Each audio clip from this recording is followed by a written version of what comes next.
Dear student, welcome back to Aryan classes. Aryan ક્લાસીસમાં મારા દરેક વાલા વિદ્યાર્થીઓનું હાર્દિક સ્વાગત કરું છું. ચાલો વિદ્યાર્થીઓ, આજના વિડીયોની અંદર ધોરણ 10 અને વિષય આપણો જે હિન્દી છે, તો હિન્દી વિષયનું મોસ્ટ આઈપી પેપર સોલ્યુશન આજે આપણે જોવું છે.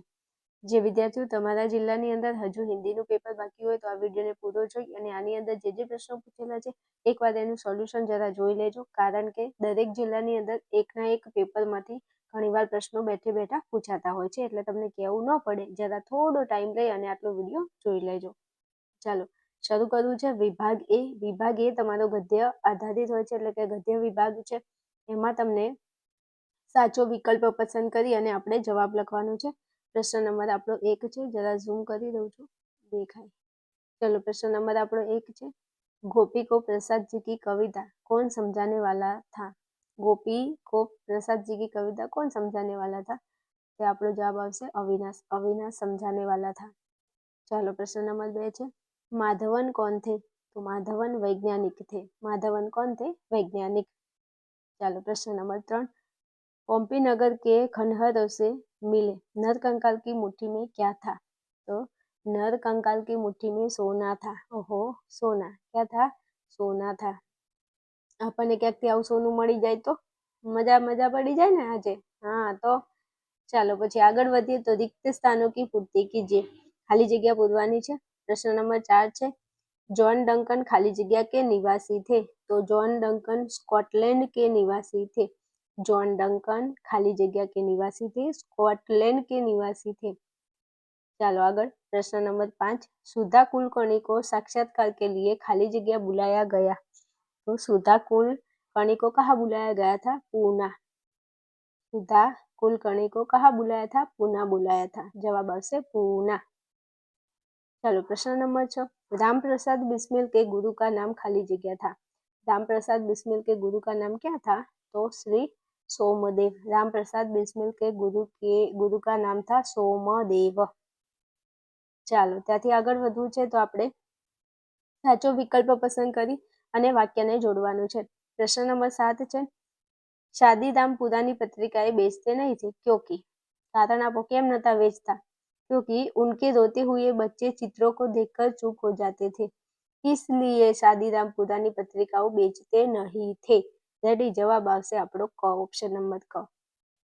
चलो आगे વધુ છે. प्रश्न नंबर આપણો 8 છે. बिस्मिल की माताजी का सबसे बड़ा आदेश था कि उनके द्वारा किसी की प्राण हानि न हो. बिस्मिल की माताजी का सबसे बड़ा आदेश क्या था? उनके द्वारा किसी की प्राण हानि न हो, वो उनका आदेश था. चलो आगे प्रश्न नंबर આપણો 9 છે. उज्जैन के राज्यसभा के सभी लोग कालिदास को जानते थे क्योंकि कालिदास ने ऋतु संहार की रचना की थी. કાલિદાસને બધા ઓળખતા હતા. કેમ? કારણ કે કાલિદાસે ઋતુ સંહારની રચના કરી હતી એટલા માટે. ચાલો આગળ વધીએ. તો પ્રશ્નો કે ઉત્તર એક એક वाक्य में लिखिए. પ્રશ્નના ઉત્તર આપવાના છે. પ્રશ્ન નંબર 10 છે. दुनिया में सबसे बड़ा बुद्धिमान कौन है? દુનિયામાં मतलब એમ કે सबसे बड़ा बुद्धिमान, સૌથી મોટામાં મોટું बुद्धिमान कौन છે? जो सबसे ज्यादा खुश होता है वो सबसे बड़ा बुद्धिमान है. जवाब આવશે जो सबसे ज्यादा खुश होता है वो बड़ा बुद्धिमान है. જે વધારે खुश હોય એ बुद्धिमान કહેવાય. चलो 11. मनुष्य कब तक अमीर था?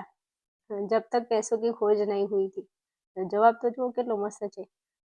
પૈસા હોય તો અમીર થવાય ને, એ એવું કહે છે કે જ્યાં સુધી પૈસાની ખોજ નથી થઈ, પૈસાની શોધ નથી થઈ, ત્યાં સુધી અમીર હતો આદમી, એમ મનુષ્ય. जवाब આપણો આવશે जब तक पैसों की खोज नहीं हुई थी. चलो પછી આગળ વધીએ. તો તમારે 2-3 वाक्यों में उत्तर लिखने के हैं. 2 प्रश्न आपको दिए गए हैं. प्रश्न नंबर 12 अथवा में प्रश्न नंबर 12 प्रश्न जरा देख लेना. उसके बाद आगे चलते हैं.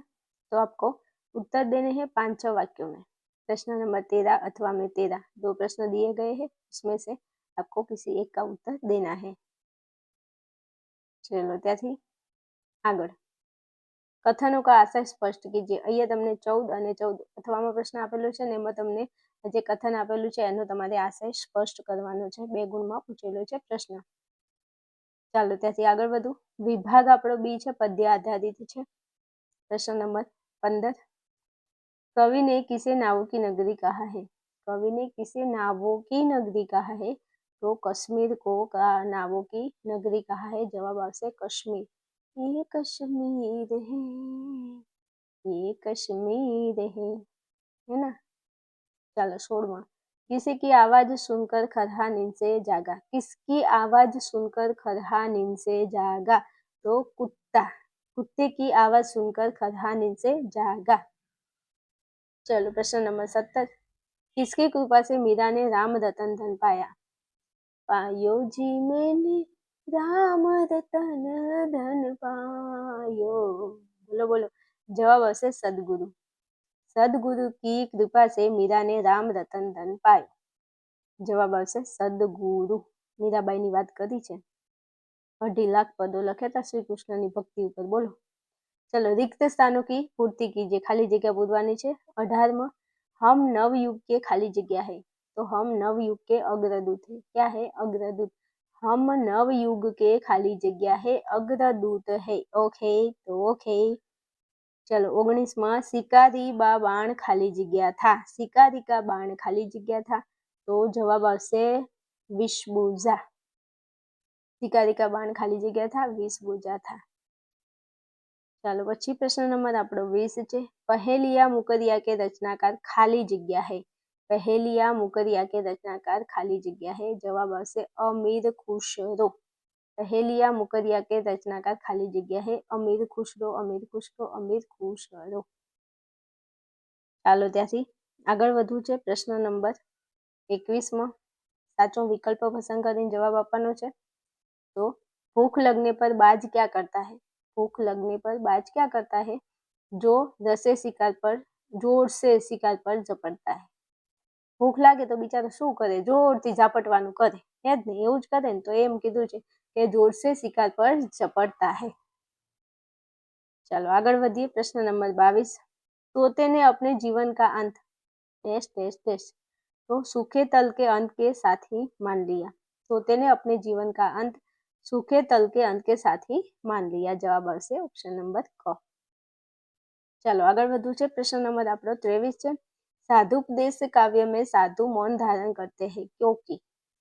साधु કેમ मौन धारण करे છે? क्योंकि अपनी पोल न खुल जाए इसलिए।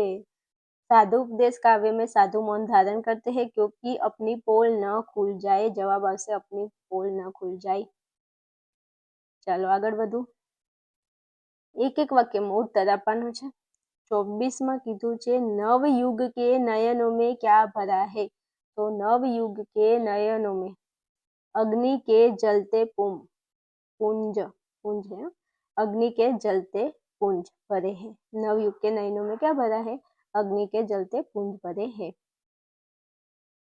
हालो પછી 25માં ढोल और साजन में क्या समानता है? ढोल और साजन में क्या समानता है? तो ढोल और साजन के बिना शादी नहीं होती। ढोल ना होय तोय लग्न ना थाय अने साजन एटले वरराजा ना होय तोय लग्न ना थाय। उनकी वाणी भी मीठी होती है। ले एमनी वाणी ए मीठी होय छे एवुं कहे छे। जवाब आवो आवे छे। लखी नाखजो तमारे। हालो पछी तमारे 2-3 वाक्य में उत्तर देने के हैं। 26 अथवा में 26। आगे चलते हैं। 5-6 वाक्य में उत्तर देना है। 27 अथवा में 27। इक्वेशन जरा देख लेना। પછી તમારે આશય સ્પષ્ટ કરવાનો છે। 28 28 અથવામાં આપેલું છે। 2 ગુણમાં પૂછાય છે તો પંક્તિ જરા જોઈ અને આશય શીખી લેજો।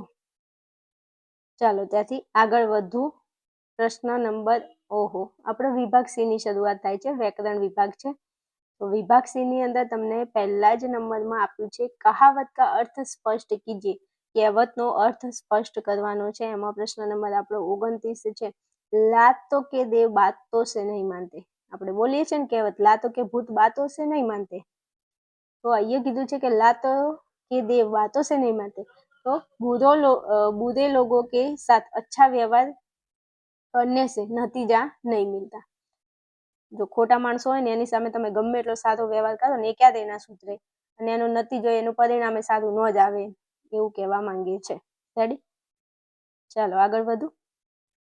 शब्द समूह के लिए एक शब्द लिखिए।